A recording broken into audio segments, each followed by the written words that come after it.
2001년에 일본 정계를 완전히 뒤흔든 아주 이례적인 사건이 하나 있었습니다. 아, 네. 그 유명한 한센병 국가 배상 청구 소송권 말씀이시죠? 네, 맞습니다.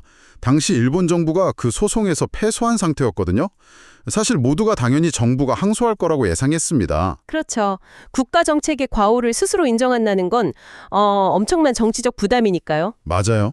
그런데 당시 고이즈미 총리가 전격적으로 항소를 포기해버립니다. 기자들이 당연히 그 이유를 물었겠죠. 네, 엄청난 뉴스였으니까요. 그런데 그가 복잡한 법리나 어떤 정치적인 계산 대신에 아주 뜻밖의 대답을 내놓습니다. 어떤 대답이었죠? 예전에 영화 모래그릇을 보았습니다.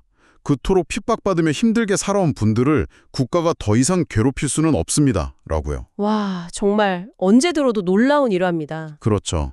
청취자님, 한편의 허구적인 스릴러 영화가 국가의 거대한 폭력적 정책을 멈춰 세우고 현실의 궤도를 완전히 바꿔버린 겁니다. 허구가 현실의 법과 제도를 압도해버린 정말 기적 같은 순간이죠.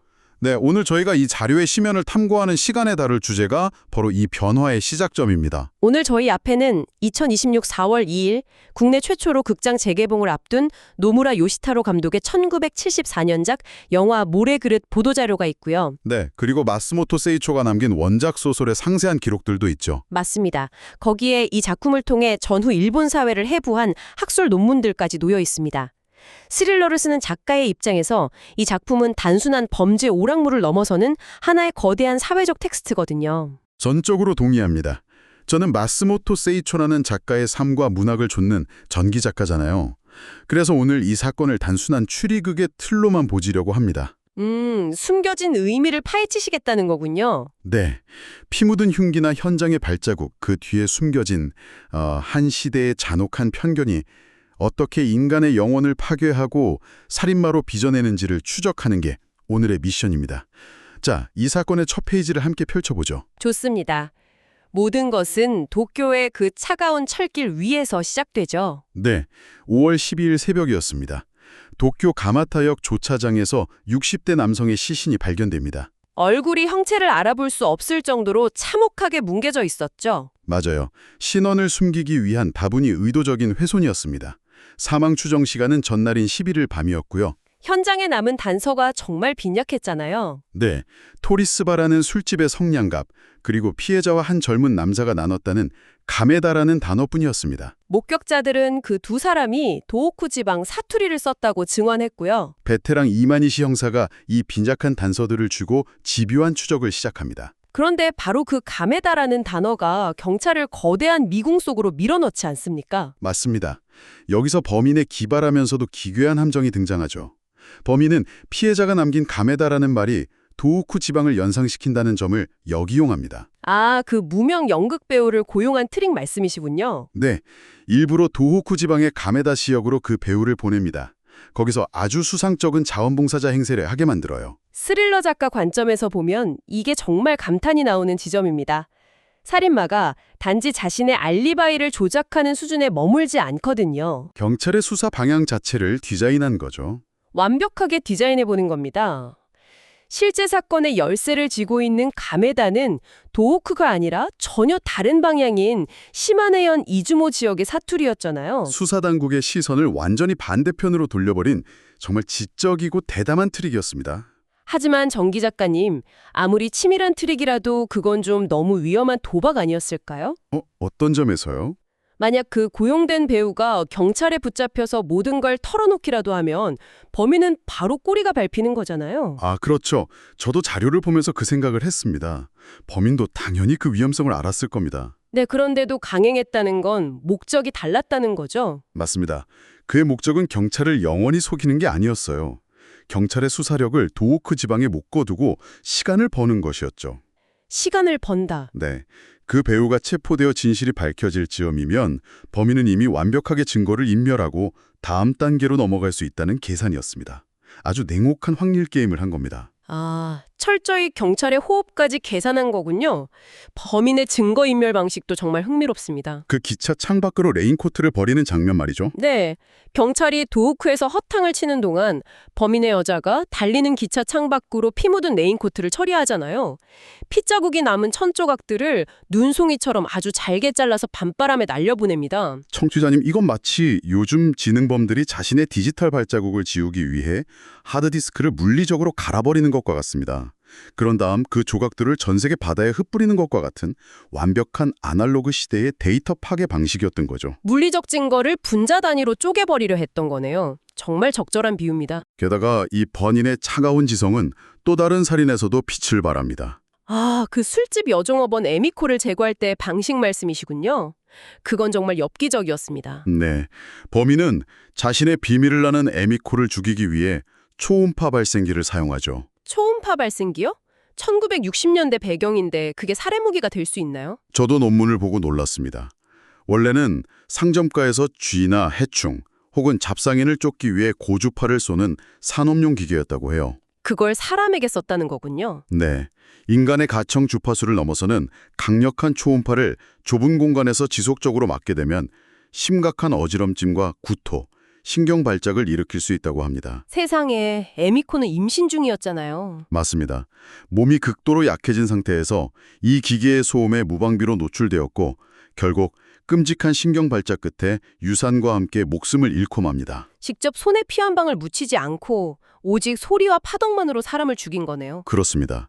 그런데 왜 하필 그렇게 복잡하고 귀귀한 방식을 택했을까요? 그게 바로 수사진과 독자가 범인의 정체에 다가가는 결정적 힌트가 되기 때문입니다. 아, 소리를 무기로 쓸 만큼 소리의 속성에 집착하는 사람이니까요. 네, 범인의 정체는 바로 와가 에이료였습니다. 일본 예술계가 가장 주목하는 천재 전위 음악가요. 와가 에이료, 유력 국회의원의 딸과 약혼을 앞두고 있고 미국 진출까지 보장된 엘리트였죠. 말 그대로 탄탄대로를 걷고 있었죠. 반면에 얼굴이 뭉개진 채 살해당한 피해자는 미키 게니치라는 전직 형사였습니다. 여기서 정말 소름 돋는 사실이 밝혀지잖아요. 네, 맞습니다. 미키 게니치는 과거 불우했던 와가를 거두어준 생명의 은인이었습니다. 너무나도 성실하고 우직했던 선량한 사람이었죠. 네, 정말 안타까운 인물입니다. 청취자님, 여기서 저희는 아주 근본적인 질문에 부딪힙니다. 자신을 거두어준 생명의 은인을 왜 가장 잔혹한 방식으로 얼굴까지 뭉개며 살해해야 했을까요? 원한도, 치정도, 돈 때문도 아니었죠. 네, 전기 작가인 제가 보기에 이것은 단순한 살인이 아닙니다. 자신의 끔찍한 과거, 그 과거를 기억하는 유일한 목격자를 지워버림으로써 자기 자신의 뿌리를 철저히 난도질해 살해하는 일종의 의식처럼 보이거든요. 완벽하게 동의합니다. 저희가 검토한 논문 자료들을 보면 와가 에이료가 지닌 상징성이 아주 명확하게 분석되어 있어요. 어떤 상징성인가요? 와가는 누보그룹이라는 전위 예술가 집단의 일원입니다. 이들은 기존의 예술, 나아가 기존의 일본적 질서를 철저히 파괴하고 새로운 것을 추구하죠. 아, 그게 패전 후 일본 사회의 분위기와 맞닿아 있다는 거군요. 맞습니다. 패전 후 일본 사회는 자신들의 비참하고 더러운 과거를 어떻게든 지워버리고 싶어 했습니다. 과거에 천황제로 대변되는 낡은 껍데기를 벗어던지고 싶었던 거죠. 그리고 아메리카니즘, 즉 서구의 세련되고 현대적인 가치관과 결탁해서 신분 상승을 꾀하려 했던 거고요. 정확합니다. 와가 에이료라는 인물 자체가 그 시절 전후 일본 사회의 맹목적인 출세주의와 뒤틀린 욕망을 의인화한 겁니다. 세련된 옷을 입고 있지만 속은 텅 비어있는 그런 위선적인 존재네요. 네, 소설 속에서 와가는 평론가 세키카와 시게오와 마치 판박이처럼 닮아있는 것으로 묘사되거든요. 아, 그 평론가요? 네, 두 사람 모두 자신의 출세를 위해서라면 여성을 무참히 버리고 희생시키는 냉혹한 지식인들이죠. 마츠모토 세이초는 겉으로는 화려한 진보 사상을 떠들면서도 실제로는 가장 이기적인 욕망에 사로잡혀 있는 현대 지식인들의 위선을 날카롭게 찌른 겁니다. 그렇다면 와가가 그토록 필사적으로 살인까지 저지르며 덮고 싶었던 진짜 과거는 대체 무엇이었을까요? 드디어 이 작품의 가장 핵심적인 진실에 다가가네요. 네, 이제 저희는 오늘 탐구의 가장 무겁고 진지한 클라이맥스에 도달했습니다. 와가 에이료의 본명은 모토우라 히데오였습니다. 네. 그리고 그의 아버지 모토우라 지오키치는 한센병 환자였습니다. 아, 당시에는 정말 가혹한 낙인이었죠. 자료를 살펴보면 1930년대 일본 쇼와 초기한 이른바 문화현 운동이라는 것이 전국을 휩쓸었습니다. 나병 환자 없는 현 만들기 운동이라는 이름으로 자행된 국가 주도의 끔찍한 강제 격리 정책이었어요. 단순히 병을 치유하는 목적이 전혀 아니었습니다. 국가가 앞장서서 특정 질병을 가진 사람들을 인간 이하로 취급하고 사회에서 영구히 배제하는 폭력이었죠. 맞습니다. 원작 소설을 보면 당시 사람들의 이들을 차마 병명으로 부르지도 못하는 묘사가 나옵니다. 네, 전생의 죄로 인해 받는 불치병이라는 뜻의 업병이라 부르며 극도로 혐오했죠. 와가의 아버지는 결국 그 혐오를 견디지 못하고 고향에서 쫓겨나게 됩니다.